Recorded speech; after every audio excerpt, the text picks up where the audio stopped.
दिफाई तज्जियाकार मोइनुद्दीन हैदर इस वक्त हमारे साथ टेलीफोन लाइन पर मौजूद हैं। उनसे इस गुफ्तगू के सिलसिले को आगे बढ़ाएंगे। मोइन साहब, आप कैसा देखते हैं, पाकिस्तान की जानिब से खासा तहम्मुल का मुजाहिरा किया गया और आज हक के दिफा का क्योंकि हासिल है पाकिस्तान को, ये रद्द अमल सामने आया, ऑपरेशन किया गया कामयाबी के साथ। जी हाँ, ये अफसोसनाक बात थी जो ईरान ने पाकिस्तान के ऊपर बगैर बताए बगैर पाकिस्तान को हमला कर दिया था, और बड़ा हैरान कुन बात थी क्योंकि दोनों मुल्कों के दरमियान जो अंडरस्टैंडिंग है वैसे नहीं थी कि इस किस्म की कार्रवाई ईरान करता। तो उसने पाकिस्तान के लिए फिर कोई दरवाजा खोल नहीं छोड़ा था। अब खामोश रहेंगे तो भी हमारे अवाम सब कहेंगे कि पाकिस्तान अपनी टेरिटरी को डिफेंड नहीं कर सकता। तो फिर पाकिस्तान ने जवाबी हमला किया, क्योंकि जो हमारे PLA के लोग हैं और बाकी अफगानिस्तान में काफी जो होती है अपना जितनी भी कार्रवाइयां होती हैं, तो वो ये लोग भाग के ईरान चले जाते हैं, कुछ इसमें से चले जाते हैं अफगानिस्तान। ये मसला बना हुआ है। और फिर वहां इन्होंने अपने कैंप पर वहां रहायश रखी हुई है। तो इंटेलिजेंस थी तो उस पर हमला हुआ। लेकिन ये ईरान वालों के साथ ही हमेशा रहता है बॉर्डर के ऊपर। ये बात याद रखनी चाहिए कि ईरान के दुश्मन कौन कौन है। इजराइल दुश्मन है क्योंकि वो सीरिया, इराक, यमन और जो मलेशिया है, लेबनान के सबके साथ ही मतलब की उनकी सरपरस्ती करता है ईरान। तो वो उस तरफ से थ्रेट है। फिर अमेरिका के साथ तो उसके पास झगड़ा है। तो इन लोगों ने भी अपने जो है ना काफी अपने इस किस्म के लोग जो हैं वो यहाँ बिठाए हुए हैं अफगानिस्तान पाकिस्तान की टेरिटरी में, जो ईरान पर हमले करते रहते हैं। पाकिस्तान और ईरान एक दूसरे के खिलाफ शर्मा ऐसे ख्यालात रखते हो, लेकिन ये प्रॉक्सी जो है वो इनको इस्तेमाल करती है फिर इन ग्रुप्स को। तो अब ये बात यह है कि पाकिस्तान ने अपने हक दिफा इस्तेमाल कर लिया। अब इस बात को आगे नहीं बढ़ना चाहिए।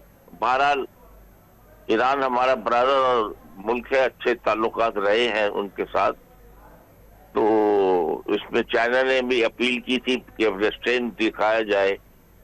तो मेरे ख्याल से इसमें अगर हम खुद ही आपस में या कोई मेडिटेशन कराकर इस बात को आगे न बढ़ने दिया जाए, अभी बस यहीं पर अपना उन्होंने कर दिया, हमने उसका जवाब दे दिया, इसको यहाँ खत्म कर देना चाहिए। अच्छा मोइनुद्दीन साहब, पाकिस्तान की जानिब से तो काफ़ी ज़्यादा तहम्मुल का मुजाहिरा भी किया गया था, एहतजाजन अपना वफ़द भी वापस बुला लिया, सफ़ीर भी, और लेकिन बावजूद उसके उनकी जानिब से कोई रद्द अमल सामने आया, ना ही माजरत की गई। लेकिन और इसके हवाले से अपने हम मनसब से जलील अब्बास जिलानी ने गुफ्तगू भी की थी और उनको ये वाज़ेह भी कहा था कि हक़ दिफा महफूज रखते हैं। अब जाके 1.5 दिन गुजरने के बाद आज ये रद्द अमल पाकिस्तान की जानिब से दिया गया है। लेकिन इस तमाम सूरत हाल में हम देख रहे हैं कि अमरीकी महकमा खारजा की जानिब से भी काफ़ी वाज़ेह बयान सामने आया और उन्होंने ये कहा है कि ईरान ने 3 हमसाय ममालिक की खुद मुख्तार सरहदों की खिलाफ वर्जी की है। एक जानिब वो कहता है कि अदम इस्तेहकाम सबसे बड़ा मसला है और दहशतगर्दी के लिए इकदाम भी करने की जरूरत है, और दूसरी जानिब इस तरह के दहशतगर्दों को स्पॉन्सर भी करता है।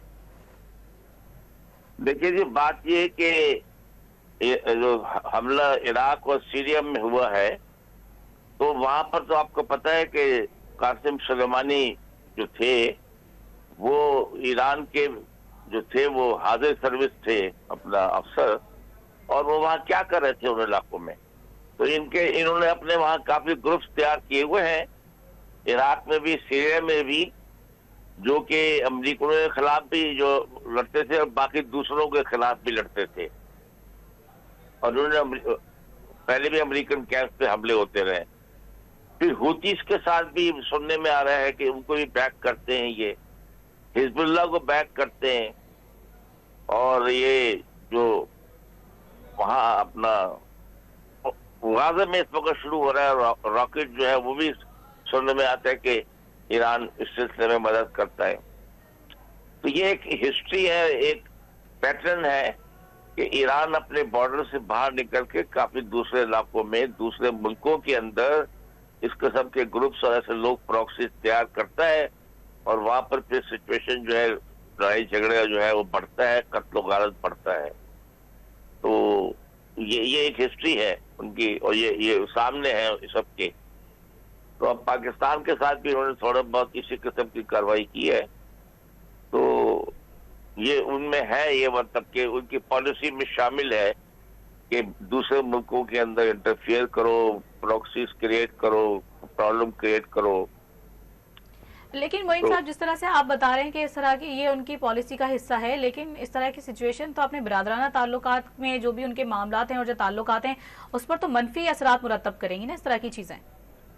बिल्कुल बिल्कुल यही बात है। और मतलब ये है कि जब मैं वजीर दाखिला था तो हम ऐसी बहुत कंप्लेन मुझे भी करते थे, और कहते थे क्या हम जो है कोई इस तरह हमारे बॉर्डर के ऊपर है तो हम उसके ऊपर हमला कर दे। हमने कहा हरगिज ऐसा काम ना कीजिएगा आप, हम आपके अगर कोई समझते हैं तो हमें बताएं, हम उनको खत्म करेंगे। हम नहीं चाहते कि हमारी टेरिटरी में कोई ऐसे लोग बैठे जो हमारे जमीन को, सरजमीन को इस्तेमाल करते हुए आपके किसी दूसरे नेबरिंग कंट्री पे हमला करें। ये हमारी पॉलिसी नहीं है। तो उस वक्त हम काफी किस्म के ग्रुप्स को न्यूट्रलाइज भी करते थे, लेकिन ये मतलब कभी नहीं हुआ कि उन्होंने इस किस्म का कदम जो उठाया है। ये बड़ा हैरान कौन है वैसे कि क्यों उन्होंने ऐसा किया है। तो उनको चाहिए कि बस अभी इस मामले को यहाँ रफा दफा कर दिया जाए और बात को आगे बढ़ने ना दिया जाए, क्योंकि दोनों मुल्कों के मफादात इसी में है।